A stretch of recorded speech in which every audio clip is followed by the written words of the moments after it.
بسم اللہ الرحمن الرحیم۔ حضرت یوسف علیہ السلام کی کہانی قرآن مجید میں سورہ یوسف میں تفصیل سے آئی ہے۔ حضرت یوسف علیہ السلام حضرت یعقوب علیہ السلام کے 11 بیٹوں میں سب سے کم عمر تھے اور ان کا چہرہ بہت حسین تھا۔ حضرت یوسف علیہ السلام کے والد حضرت یعقوب علیہ السلام ان سے بہت محبت کرتے تھے، جس کی وجہ سے حضرت یوسف کے دوسرے بھائیوں میں حسد پیدا ہو گیا۔ ایک دن حضرت یوسف علیہ السلام نے اپنے والد کو خواب سنایا، جس میں انہوں نے دیکھا کہ 11 ستارے، سورج اور چاند ان کے سامنے سجدہ کر رہے ہیں۔ حضرت یعقوب علیہ السلام نے اس خواب کی تعبیر دی کہ یہ اس بات کی طرف اشارہ ہے کہ ان کے بھائی اور والدین ان کی عظمت اور مرتبے کو تسلیم کریں گے۔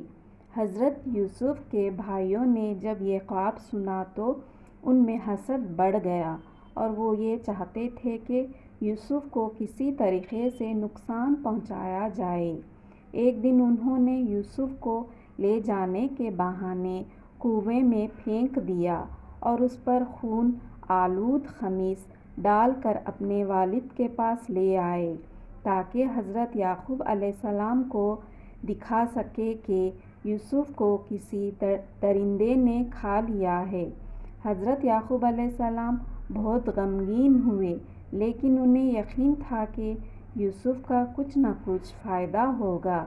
حضرت یوسف علیہ السلام کو کنویں میں پھینکنے کے بعد ایک قافلہ آیا اور انہوں نے یوسف کو وہاں سے نکال کر مصر لے جایا، جہاں وہ غلام کے طور پر فروخت ہو گئے۔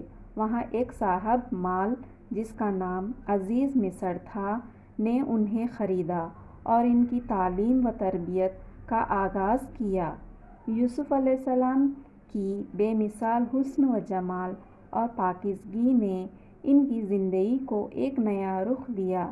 عزیز مصر کی بیوی جس کا نام زلیخا تھا نے حضرت یوسف کو فریب دینے کی کوشش کی، لیکن حضرت یوسف نے اللہ کی پناہ میں آ کر ان کے ساتھ گناہ کرنے سے انکار کر دیا۔